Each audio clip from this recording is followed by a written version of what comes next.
안내는 조별 모임 좀 진행하고, 조별 모임을 오늘 조금 길게 20분까지 1시 20분까지 2시 20분까지 그대로 조별 모임 진행하고, 지난주에 우리 넘겼던 게 나와 공동체 헌신 혹시 좀 적어 보셨던가요? 예, 그래서 이제 조별 모임에서 신앙 점검하고, 특별히 오늘은 나와 공동체 헌신, 이건 답이 있는 게 아니고 저희들이 함께 지금 해보려고 하는 거거든요. 그러니까 해보시고, 그렇게 하면 만약 시간이 조금 빨리 끝나면 제가 보고 좀 빨리 끝내고 뒤쪽을 빨리 좀 시작할게요. 여러분들 진행하시는 거 보고. 일단 계획은 2시 20분까지 조별 모임 하도록 하겠습니다. 이제 2018년 지나서 2019년 우리 교회 좌측에 붙어 있었던 그림인데 혹시 기억나신가요? 동글뱅이 막 이렇게 그려져 있었는데 기억 못 하셔도 괜찮습니다. 그래서 이제 제가 건강한 교회, 우리 시대에 응답하는 교회 이렇게 쭉 이제, 그리고 저희 덕신교회 상황 안에서 또 신학적으로 교회가 응답할 수 있는 거 뭘까 이렇게 생각하는데, 저희 기독교 신앙의 가장 척추라고 하는 백본, 요 등짝에 있는 척추, 그걸 삼위일체라 그럽니다. 근데 이 신앙의 삼위일체는 실은 제 생각에 설명하는 언어는 아니에요. 고백의 언어고 경험의 언어인데, 어떤 이들은 하나님에 대한 신적 경험, 그러니까 신적 경험을 하나님이라고 이야기하기도 하고, 어떤 분들은 예수님을 통해서 그 하나님의 현현을 경험하기도 하고, 어떤 분들은 성령으로 하나님을 경험하는, 그러니까 하나님이라고 하는 그분을 우리 신앙은 삼위일체 하나님 이렇게 고백하는데, 그러니까 굉장히 실은 이 다양함을 열어준 거죠. 모두가 똑같이 하나님을 경험하는 게 아니고, 하나님은 우리 이제 고백이 삼위일체 하나님인데, 이 삼위일체는 그래서 이제 기독교의 백본이라 그럽니다. 그래서 정통이냐 아니냐 할 때도 삼위일체가 가장 먼저 삼위일체에 대한 고백 따라오는데요. 그러니까 우리의 비전도, 그러니까 삼위일체 하나님에 대한 신앙 고백 안에 있어야 옳습니다. 우리 전통 안에서. 그래서 이제 성부, 성자, 성령 이럴 때 우리가 하나님을 삼위일체로 이해할 때 가장 중요한 것 중에 하나가 하나님께서 우리를 바라보시는 겁니다. 하나님의 바라봄. 그게 이제 우리는 사랑이라고 고백해요. 하나님이 우리를 어떻게 바라보시는가? 그럴 때 하나님께서 우리를 바라보시는 모습, 그 다음에 이제 예수님께서 우리에게 보여주신 예수 그리스도의 길이에요. 아주 구체적입니다.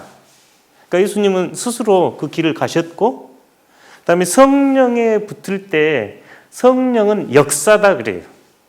성령의 역사다 그럽니다. 그러니까 성령께서 일해 가시는.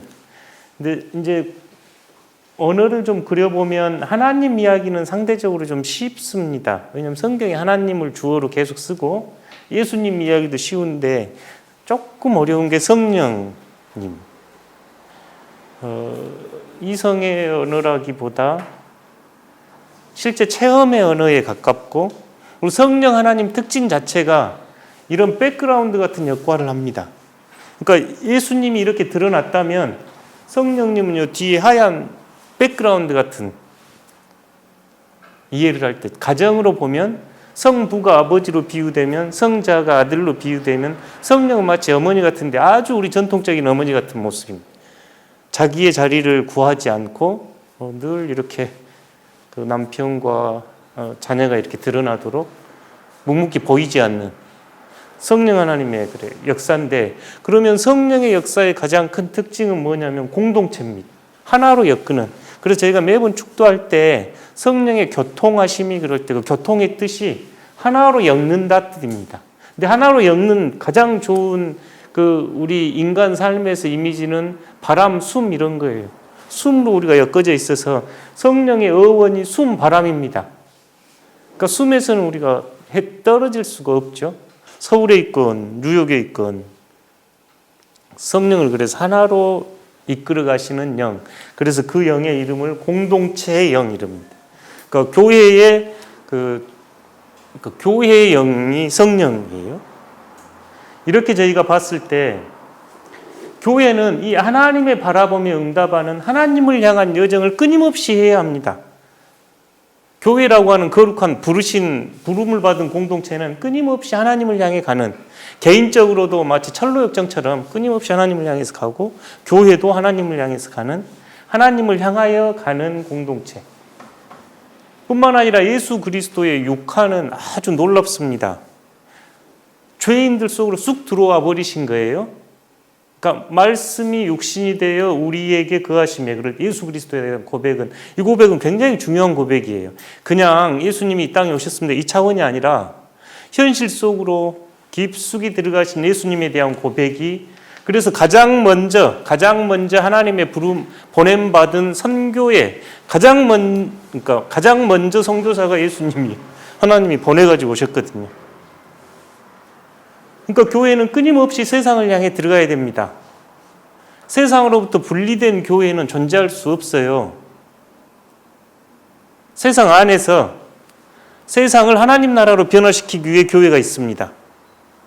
그래서 이런 교회를 보네프라고 하는 신학자는 타자를 위한 존재예요. 교회는 우리를 위한 존재가 아니라 타자를 위한 존재입니다. 이웃을 위한 존재예요. 그러니까 교회는 세상을 향해 늘 열려 있어야 됩니다.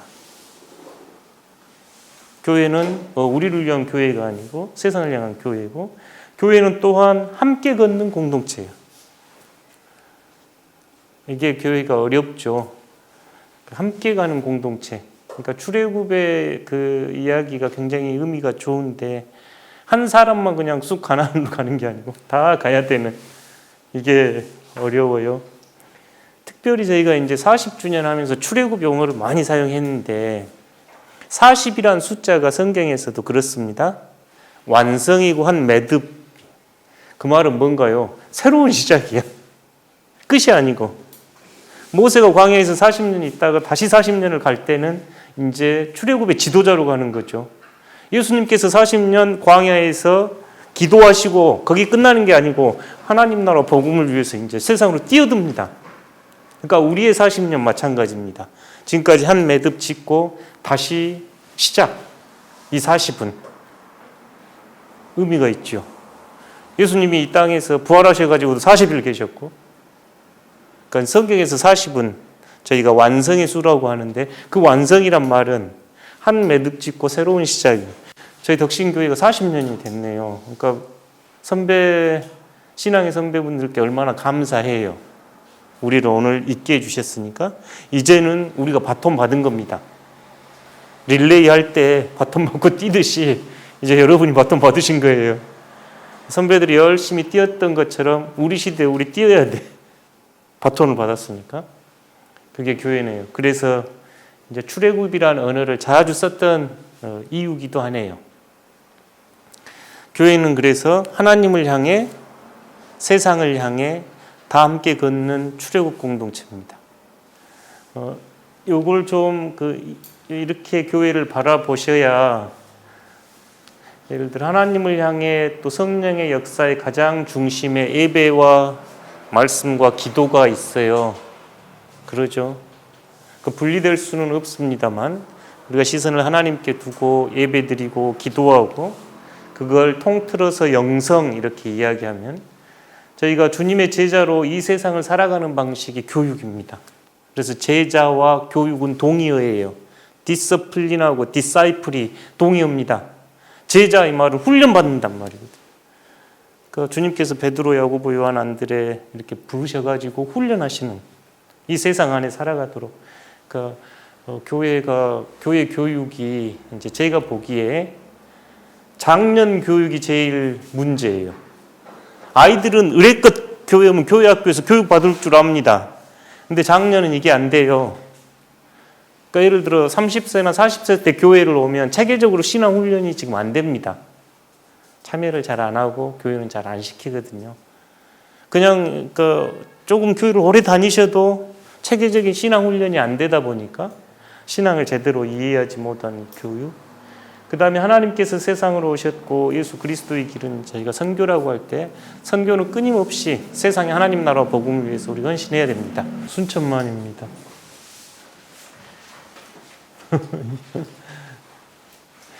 오늘 이제 주제는 분별인데 이걸 할 때마다 이제 제가 드는 생각이 분별을 말로 배울 수 있을까? 실제 해봐야 되는, 훈련을 해봐야 되는. 그래서 그냥 안내 정도 해보려고 합니다. 자, 요한 1서 4장 1절 다 같이 한번 읽어볼까요? 사랑하는 자들아, 영을 다 믿지 말고 오직 영들이 하나님께 속하였나 분별하라. 많은 거짓 선지자가 세상에 나왔습니다. 아멘. 이제 뭐 여기에서는 물론 그 영의 어떤 이 당시에는 이제 그 스피릿, 이블 스피릿 뭐 이런 표현들을 쓰던 시절이라 그 이블 스피릿을 지금 디선먼트하라 이 언어네요. 근데 저희가 실은 이 분별을 잘 배우지도 않고 분별을 배운다 그래도 거의 개인적인 수준에서 머무는데 공동체가 어떻게 분별할 건가 이거 굉장히 중요하거든요. 이 두 가지 이야기 잠깐 나눠보려고 합니다. 개인적으로 영의 분별을 이야기할 때 그러니까 이걸 어떻게 이야기해야 될까요? 저희가 밤과 낮이 있듯이 우리의 영혼은 하나님을 향해서 굉장히 소망을 가질 때도 있고 하나님을 향해 돌아설 때도 있습니다. 모든 사람이 항상 하나님만 바라보고 있을 수는 없어요. 항상 그러면 항상 낮은 거하고 똑같아요. 그러니까 누구라도 저희가 인간으로 살아가는 저희들은 계속 업앤다운을 계속 경험합니다. 이 업이라고 할 때 하나님께 가까웠다면 다운은 하나님하고 멀어질 때야. 그런데 저희가 시작할 때 가장 중요한 건 업이 됐건 다운이 됐건 다 하나님 안에 있는 거예요. 이게 분별에서 1번입니다. 그 하나님을 떠나 존재할 수는 없어요. 내가 아무리 영혼이 그 하나님을 향해서 막 기쁘고 이런다고 하든 아니면 매우 실망해가지고 돌아서 있든 다 하나님 안. 그러니까 저희가 인간을 영적인 존재로 이해할 때 하나님을 떠나서 존재할 수 없습니다. 이거 중요해요. 그때 저희가 하나님을 향해서 바라보고 있을 때 하나님께서 나를 바라보고 나는 하나님을 바라보고 마치 해바라기가 해를 보고 활짝 핀 것 같은 그런 이미지입니다. 우리 영혼이 하나님을 향해 활짝 피니 믿음과 소망과 사랑이 굉장히 커요. 하나님을 향해 열려 있으니 하나님이 보이는 거죠.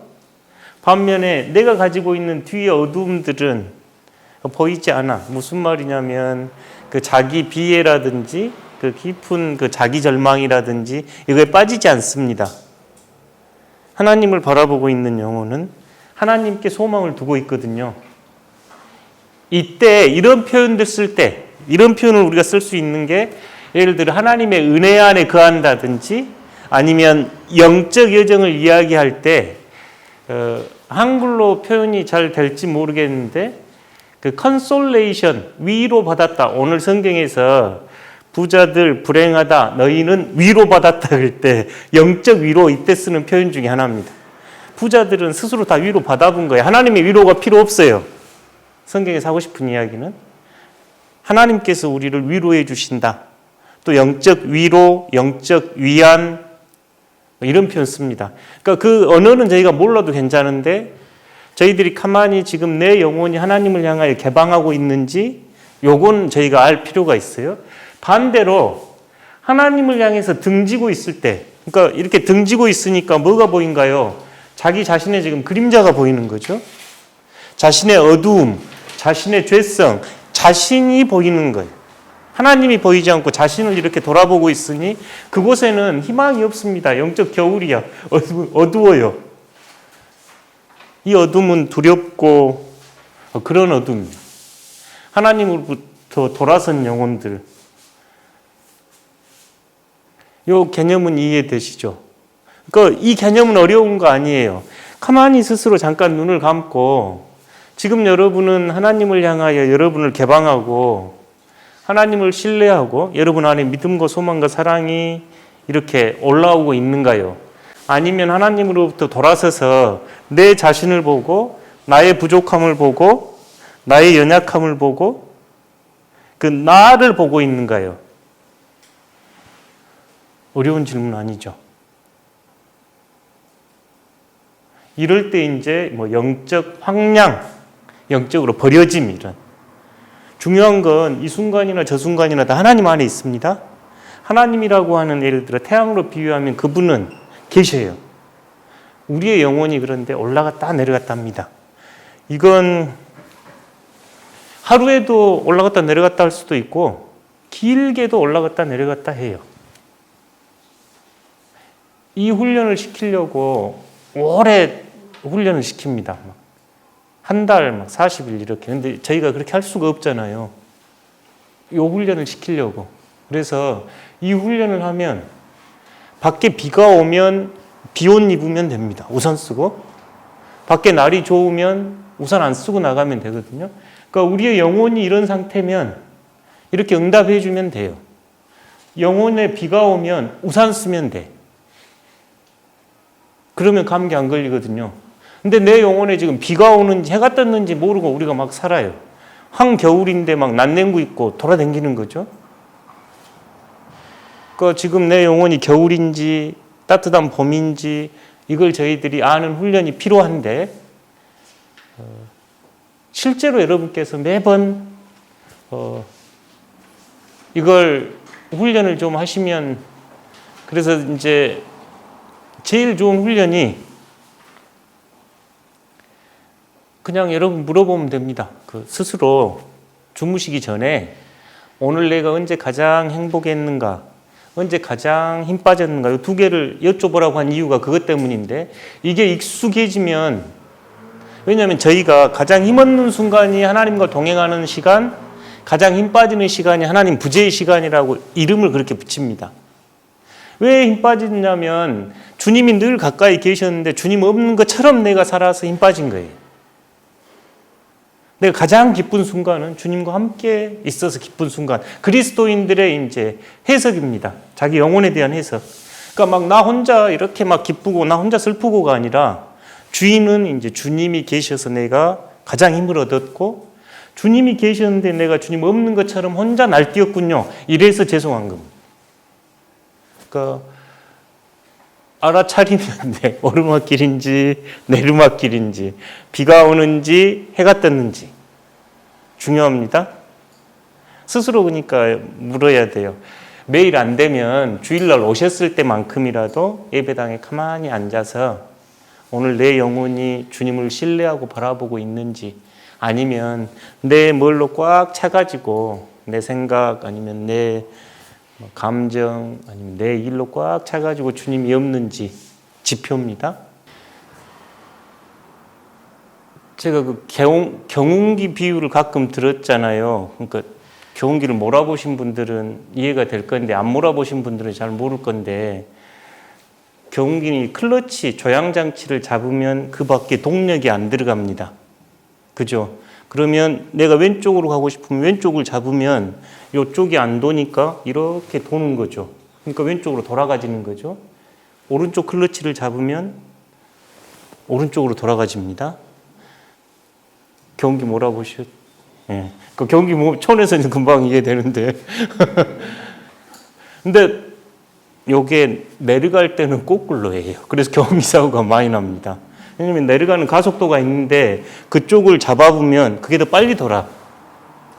그러니까 내려갈 때 왼쪽을 잡으면 왼쪽으로 틀어지는 게 아니라 오른쪽으로 돌아버리는 거죠. 이게 빨리 가가지고. 이해되신가요? 경기 몰아보셨는가요?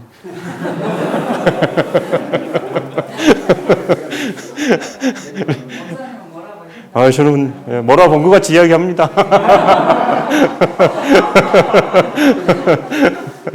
예, 우리 촌에 살아서 저기 몰아봤습니다. 예. 바퀴가 전기되는 게 아니라 중립이 되는 거죠. 예, 중립이 되는 거죠. 그러니까 그 힘이 안 들어가서 공회전을 도는 거죠. 그 순간. 영혼도 마찬가지예요. 그러니까 아까 겨울이나 여름인 비유나 똑같아요. 이게 내려가는 길이면 방향을 반대로 클러치 쓰는 거죠. 올라갈 때 제 방향 썼으면. 그러니까 비 올 때 우산 쓰고 날 추우면 옷 입으면 돼요.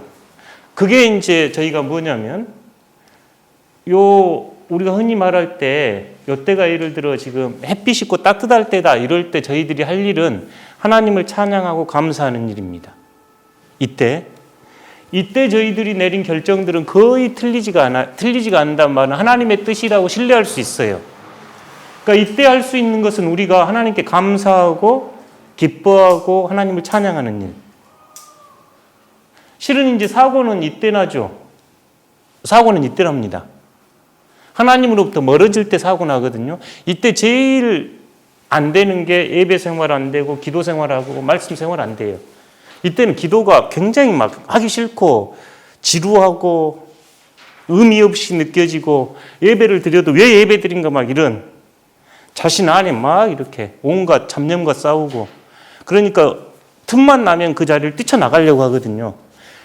이때 내 영혼이 지금 겨울이다 싶을 때 가장 중요한 건 기도를 그 전까지 1시간 하셨으면 1시간 5분 하는 것.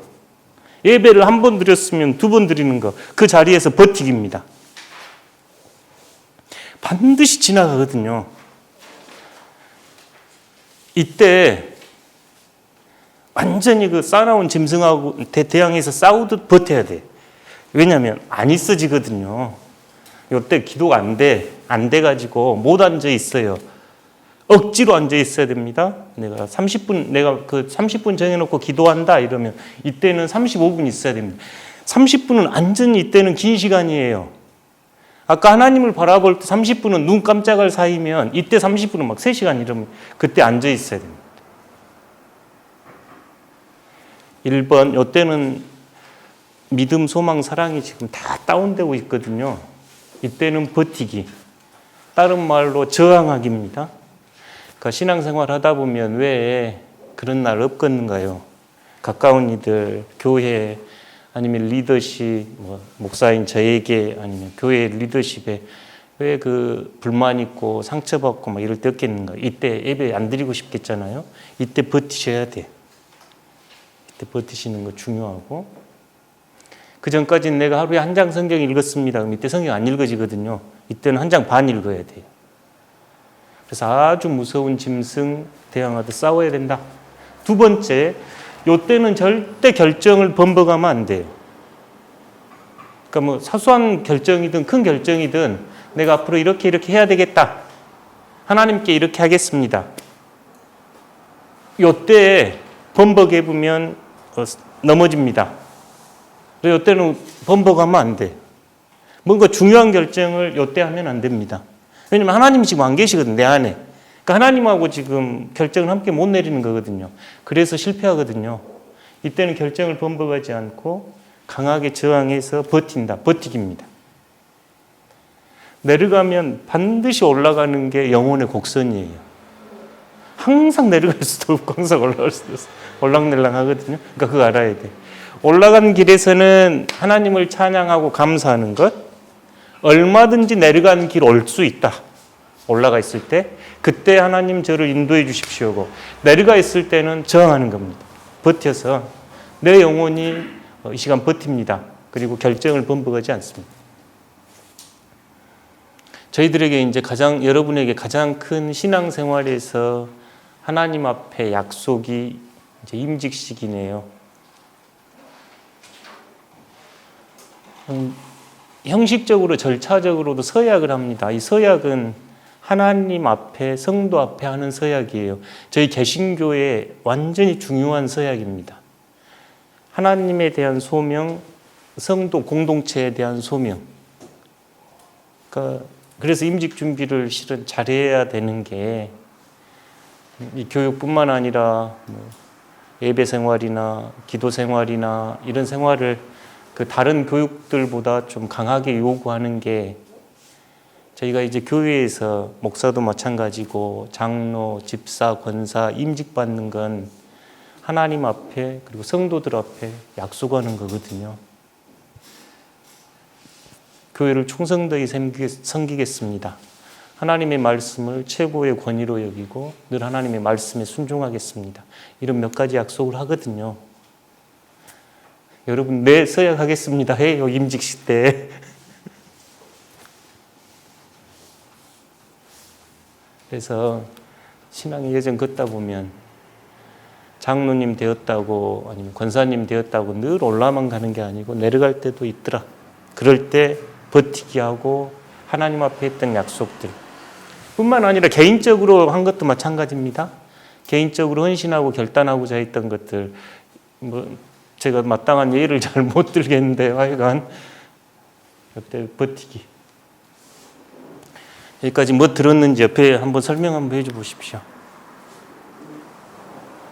예를 들어 저희가 이제 하나님을 가까이 한다 그랬을 때 우리 안에 이제 기쁨과 평안 또는 친밀함, 우리가 하나님과 가까이 있을 때, 근데 이제 점점 하나님으로부터 멀어질 때 우리 안에 메마름, 저항, 이제 그게 넘어가면 외로움, 분노, 소외, 무력감, 감정적으로 이게 이제 쭉 들어오는 거죠. 그러니까 하나님으로부터 멀어진 영혼들이 가질 때, 그러니까 내 안에 스스로 이제 이건 그 진단 체크 같은 겁니다. 내 안에 메마름이 있는가? 내 안에 하나님에 대한 말씀에 대한 저항이 있는가?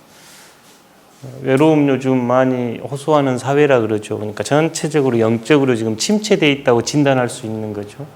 뿐만 아니라 그 분노가 높습니다. 이 외로움하고 이제 소외, 그 다른 사람들로부터 하나님을 등졌을 때 다른 사람들로부터 소외감 느끼고 깊은 무력감에 빠져 있는 이때 이런 것들이 찾아올 때 내 영혼이 혹시 하나님으로부터 멀어졌는가 하고 여러분 여쭤보시고 이때는 버티시고 기도하시고 저항하셔야 됩니다. 반대로 이제 우리 안에 용서가 되고 이 용서는 타자에 대한 용서뿐만 아니라 자신에 대한 용서도 포함됩니다. 그래서 용서는 자신에게 주는 선물 이러잖아요. 자신이 이해가 되고 자신이 받아들여져요. 타자가 용서가 되고 타자가 받아들여지고 믿음과 소망과 사랑이 우리 안에 이렇게 올라왔을 때 또 평안, 우리 보통 뭐 어떤 뭐 일 가지고 기도했습니다. 그럼 예를 들어 그래 어떻게 결정하셨어요? 뭐 기도하고 이랬습니다. 그럼 하나님의 뜻이라고 어떻게 확신하신가요? 그러면 대부분이 평안, 하나님께서 저에게 그 결정을 했을 때 평안을 주셨어요. 대부분 경험에서 여러분 그 어떤 문제를 가지고 기도를 하고 이렇게 씨름을 했는데 여러분 안에 깊은 평안, 뭐 감사의 눈물이 왔을 때 우리가 흔히 하나님께서 우리를 위로해 주셨고 이게 하나님의 뜻이구나 이렇게 분별할 때 나오는 표징들입니다. 그러니까 이런 스스로 돌아봤을 때 이런 내 안에 이런 것들이 더 많으면 지금 내는 하나님을 향하여 있는 영혼, 이때는 하나님께 감사하고 하나님께 기뻐하고 언제라도 내려갈 수 있으니 그때 오면 잘 버티게 해달라고 기도할 수 있을 것이고, 반대로 메마르고 저항 있고 다른 사람들로부터 분리되어 있고 또 분노감, 소외감이 올라오면 내 영혼이 하나님으로부터 돌아서 있구나. 이때 중요한 건 말씀 앞에 기도하고 예배드리고 약속을 바꾸지 않는 것.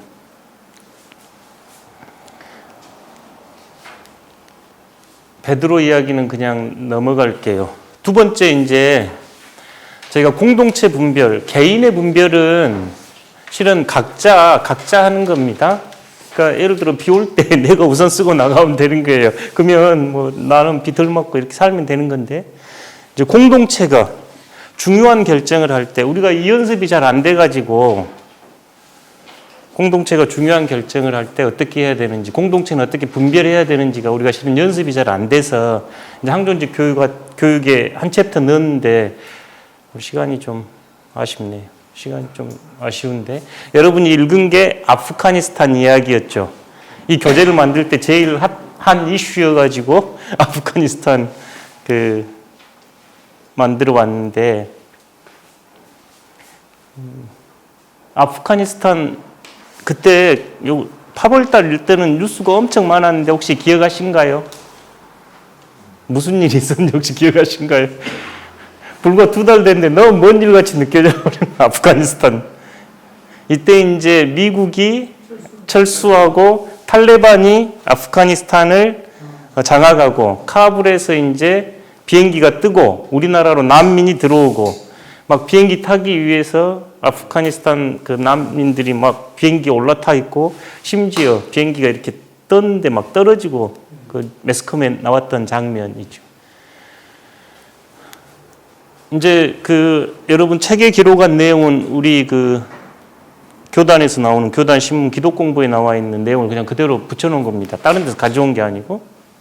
거기 나와 있는 내용은 이제 아프가니스탄에 이런 일이 있으니 여러분 우리 기도해야 합니다 하고 세계 교회에 기도를 요청하는 그런 내용이죠. 그 내용을 가지고 아프가니스탄의 이 사태라고 하는 구체적인 우리가 지금 경험하고 있는 일을 우리 그리스도인들은 어떻게 보고 어떻게 분별할 건가? 우리 그리스도인들은 어떻게 응답해야 하나? 이런 훈련을 이걸 좀 통해 하고 싶었어요. 먼저 아프가니스탄이 위치는 어딘 줄 대략 아실 텐데 이거 보시면 이란은 저쪽 중동 쪽이죠. 인도는 우리가 남아시아라고 이야기하죠. 여기는 서남아시아, 여기는 남아시아. 중국하고도 국경을 갖고 있습니다. 중국 우리가 흔히 동아시아 또는 동북아시아 이러잖아요. 그 위에 이 탄으로 끝난 건 다 옛날에 러시아 연방이었죠. 어떤 위치인가요? 매우 지정학적으로 교차로에 지금 있습니다. 그러다 보니까 이곳은 늘 전쟁과 싸움의 역사였네요. 소련이 위에서 내려오려고 하고 구체적인 연도는 그냥 생략할게요. 그 전에 영국이 오랫동안 여기를 통치했습니다. 거기에서 해방되면서 아프가니스탄이 이렇게 국경선을 영국이 그었는데 가장 많은 요새 탈레반을 차지하고 있는 민족이 반으로 나눠졌어요. 그러니까 좀 웃긴 거야. 한 민족을 막 자기들끼리 그냥 나눠본 겁니다. 국경선 그어가지고.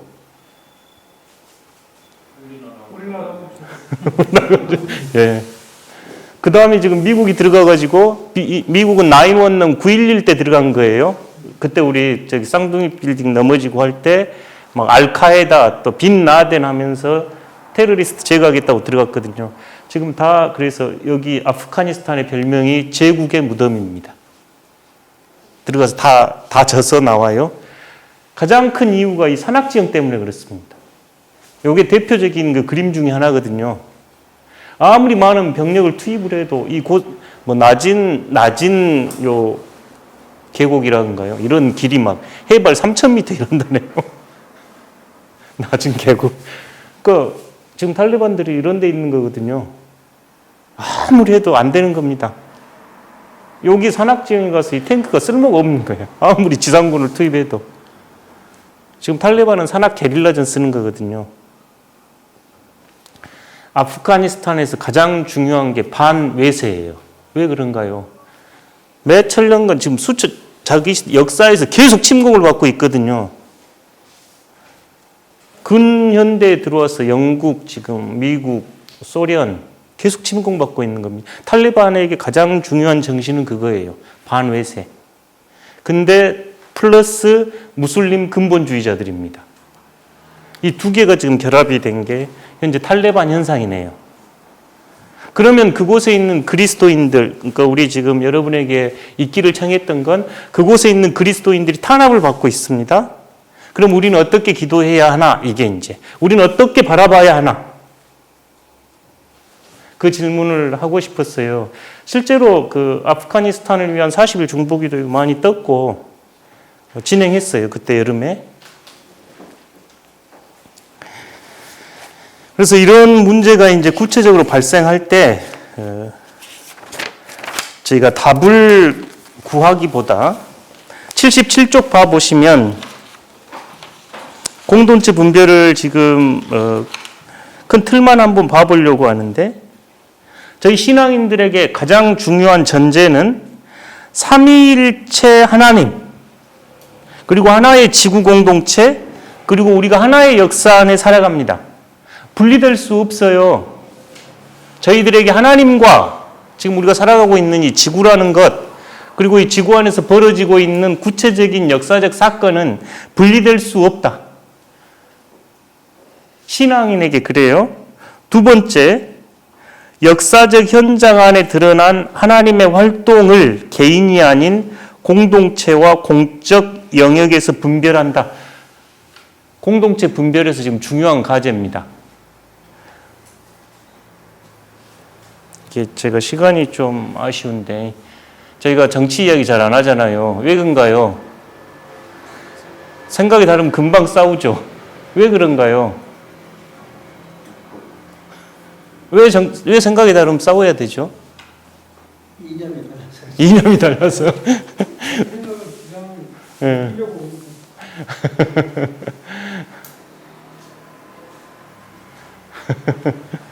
예를 들어 지금 그러네요. 국민의힘 지지하시는 분들도 계실 거고 민주당을 지지할 분도 계실 거예요.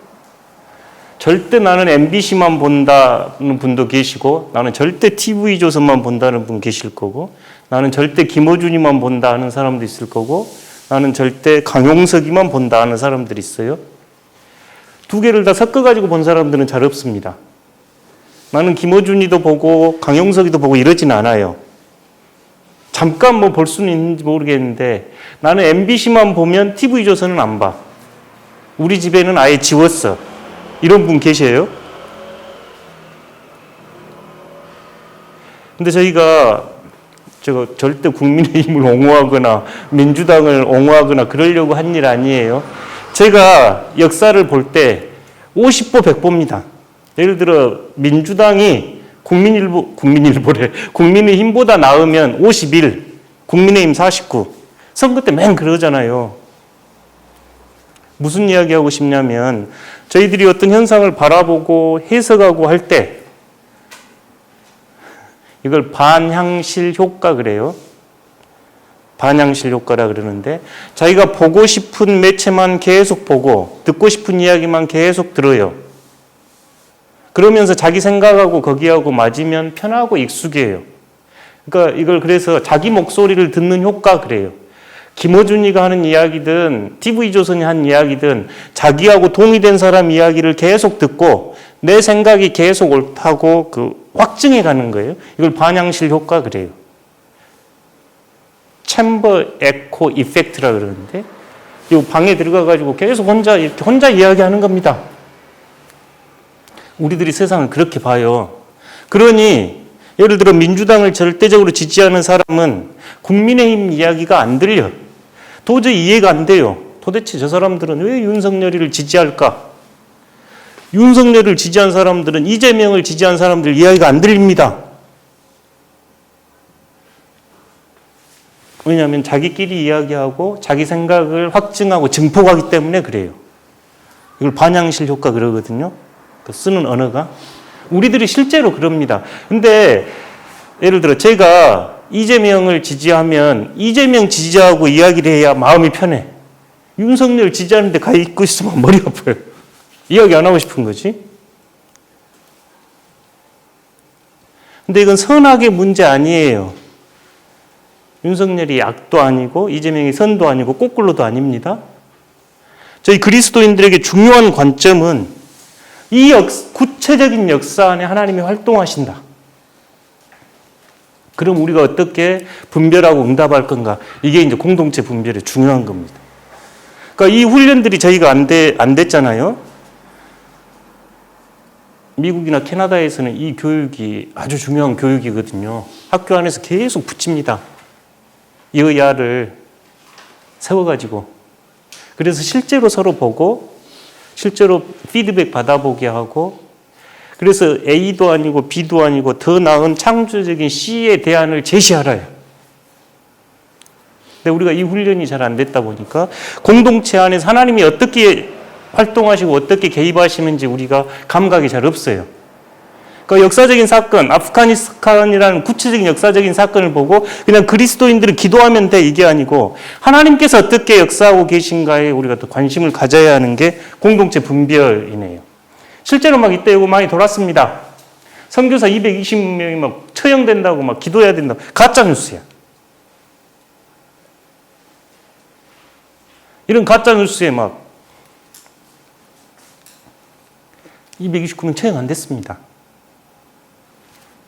그러니까 막 가짜 뉴스하고 역사적 사실하고 우리들이 원하는 이야기, 듣고 싶은 이야기, 보고 싶은 이야기로 막 이제 증폭시켜요. 이래가지고 나온 결과가 뭐냐면 이슬람 혐오. 결과가 이슬람 혐오, 난민 혐오, 소수자 혐오. 쭉 그리 갑니다. 그래서 저희가 분별하는 게 중요해요. 저희 그리스도인들로서 이 사건을 이렇게 보면 어떻게 탈레반을 이해하고 어떻게 아프가니스탄의 난민들을 이해할 건가? 79쪽 5번부터 한번 이제 봐볼게요. 이 사건을 이해하십시오. 사회, 정치, 문화, 경제적 분석을 시도해야 됩니다. 사회적 분석으로 이 사건을 통해 이득을 얻게 되는 이는 누구인가? 울고 있는 이는 누구인가? 최소한 이 질문이라도 해야 됩니다. 예를 들어 삼풍백화점이 무너지면 이 사건으로 울고 있는 사람 누구고 웃고 있는 사람이 누군가? 웃고 있는 악마 같은 사람들이 있거든요. 두 번째, 이 사건의 전제가 되는 세계관과 인간관, 이거 좀 더 어려운 이야기니까 패스할게요. 이 사건의 맥락이 되는 종교적 전통, 그러니까 지금 무슬림 이야기에서는 탈레반이었으면 기독교에서 지금 이러고 있는 이들은 어떤 모습인가? 넘어가 보네요. 이런 카톡 보내가지고 중보기도 요청하는 이 사람들의 세계관은 뭔가? 다음 페이지 가보시면 해답은 이게 없습니다. 이 분석을 통해 갖게 된 희망, 갈망, 의심, 질문, 또 내가 하는 결정이 있습니까? 그 다음, 이 사건 안에서 하나님이 드러났습니까? 우리가 계속 물어야 되는 질문이 아프가니스탄 지금 이야기하는데 그 안에 하나님은 어떻게 드러났습니까? 물어야 됩니다. 이 안에 있는 하나님의 죄나 인간의 죄나 하나님의 은총은 어떻게 드러납니까? 이 안에 있는 우상 숭배, 하나님과 맺는 언약, 불순종, 십자가, 고통은 어떻게 표현됩니까?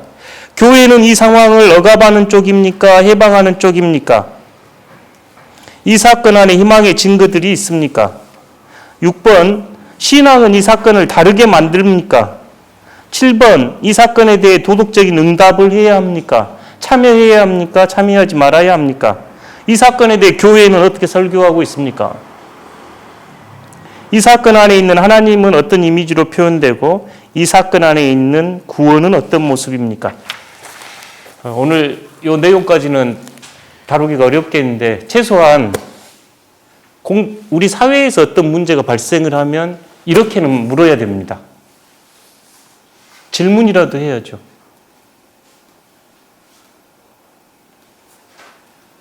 코로나19 같은 경우도 대표적으로 이 작업해야 돼요. 코로나19 우리 지금 전 세계적으로 영향을 받고 있는데 우리 어떻게 이 문제 해석해야 합니까? 할 때 이게 공동체 분별이에요. 근데 지금까지는 이 공동체 분별에 대한 교육이나 훈련이 없었고 대개는 이제 그 목회자의 설교 안에서 공동체 분별을 했죠. 대개는. 근데 실제적으로 이제 항존직들은 이 작업에 참여를 하는 겁니다. 그러니까 목회가 이 세상과 지금 분별 없이 이루어지는 게 아니라 구체적으로 이 역사 안에서 이루어지는 거거든요. 그래서 예를 들어 어떤 사건이 우리 지역에 발생하면 우리는 진지하게 하나님의 뜻과 현존과 부재와 죄와 은총을 묻고 우리가 응답할 수 있겠는가 진지하게 물어야죠. 마치 무관한 것처럼 세상과 무관한 것처럼 우리가 살 수 있거든요. 그래서 공동체 분별이 질문 자체도 좀 여러분에게 어려웠을 거고 그 뭐 써보기가 쉽지 않았을 거라고 제가 이해는 됩니다만 최소한 질문이라도 하고 살자. 역사적 사건이. 저희는 역사적 사건 안에 하나님이 계신다고 믿는 종교거든요. 그리스도교의 가장 큰 특징은 역사 안으로 하나님이 쑥 들어와 버린 겁니다. 그게 출애굽이고 그게 예수님이거든요. 그러니까 역사와 무관한 것처럼 그리스도인들이 살 수 없거든요. 이 내용이 조금 쉽지는 않는데 질문이라도 좀 해보시면 좋겠다. 여기까지가 제 하고 싶은 이야기였습니다. 뭐 들었는지 잠깐 이야기 좀 해주시겠어요? 예, 고맙습니다. 제가 답할 수 없는 질문들 막 하셔가지고 제가 듣고만 있었는데 그 질문은 굉장히 중요합니다. 스스로 질문해보는 건 답을 있어서가 아니라 마치 질문할 때 지금 내가 어디에 있는가가 드러나거든요. 그러니까 질문해 보시는 거 좋고 질문 적어 보시면 굉장히 좋습니다. 이제 아프가니스탄 이야기를 좀 하다 보니까 막 여러 가지 주제들이 좀 나왔는데 하고 싶은 제가 드리고 싶었던 이걸 통해서 배우고 싶었던 건 공동체가 분별하는 작업이 중요합니다. 공동체가 분별하는 작업이. 그래서 저희가 비록 훈련이 잘 되어 있지 않고 지금 문화 안에서 쉽지 않다 하더라도 함께 기도하고 함께 분별할 때 중요한 질문들, 하나님은 이 안에 어떻게 계시고 인간의 죄악은 어떻게 드러나고 예수 그리스도의 사랑은 어떻게 드러나고 이때 우리는 어떻게 응답해야 하고 이건 중요합니다. 실은 작은 그룹에서도 이런 결정을 하고 큰 그룹에서도 이런 결정을 하고 있는데 교회가 이런 물음과 응답이 굉장히 자유로워야 건강한 교회예요. 건강한 교회. 그래서 질문하는 자체로 좀 두시면 좋겠고 참고해 보시면 좋겠다 싶어서 여기까지 하겠습니다. 지금 분별 이런 이야기는 시간이 제가 조금 아쉬워서 여러분하고 충분한 대화를 못 했는데 실은 영성치유학교 개설할 때 이제 이런 주제들을 가지고 공부를 하려고 했던 주제들이네요. 다음에 이제 코로나가 좀 잠잠해지고 다시 시작되면 아마 이런 주제들은 다른 교육 프로그램을 통해서 함께 더 다뤄보겠습니다. 이제 다음 주가 이제 다음 주는 있죠. 31일 날 있고 그 다음에 11월 7일 날은 저희가 항존직 40주년 행사하면서 없습니다. 그 다음 주에 한 번 더 있고 이제 리트릿 갑니다. 그러니까 이제 여기서 모이는 공부는 2번 남았네요. 다음 주에는 이제 영적 멘토링인데 이제 여러분들은 교회의 이제 리더들로 성도들이 이제 영적 여정에 대해서 질문을 하고 묻고 할 때 이제 멘토처럼 답을 해줘야 한 이제 위치에 서게 됩니다. 이것도 쉽지는 않는 건데 박신양 목사님은 서울의 종로에 있는 세문안교회 사모님이시기도 하고 이 공부를 하셨네요, 미국에서. 그래서 이제 이런 해놨는데 한번 참고로 읽어보시면 좋겠고 19일, 21일, 2박 3일 리트릿, 12월 1일 임직자 헌신예배, 12월 5일 임직식 이렇게까지가 이제 앞으로 일정입니다. 혹시 여기 질문 있을까요?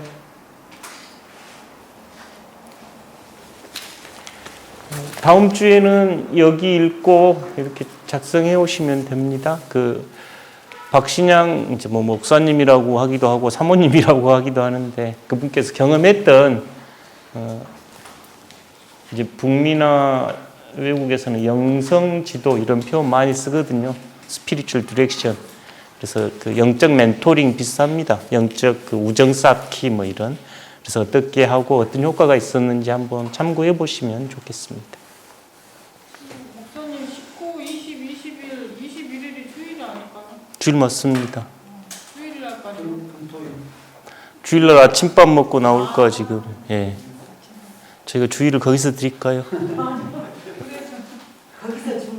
거기서 중으로. 그것도 좋은 생각입니다. 예. 그래서 1박 2일은 좀 짧고 금요일 밤에 들어가는 거여서 그래서 지금 이제 주일날 아침 좀 일찍 먹고 거기서 40분 정도 걸리더라고요. 저번에 보면. 그래서 아침 먹고 와서 지금 9시 예배 드릴 계획으로 짜고 있습니다. 마지막으로 저희 조장님들 또 우리 부교육자들은 좀 적극적으로 참여할 것 권면해 주시고요. 이 황존직 교육 받을 때 좀 공부 열심히 하셔야 됩니다. 앞으로는 이럴 기회가 없거든요. 그리고 앞으로 무슨 교육할 때 여러분 안 나온다는 이야기도 안 합니다. 이때만이라도 잘 시작하셨으니까 잘 마무리하면 좋겠습니다.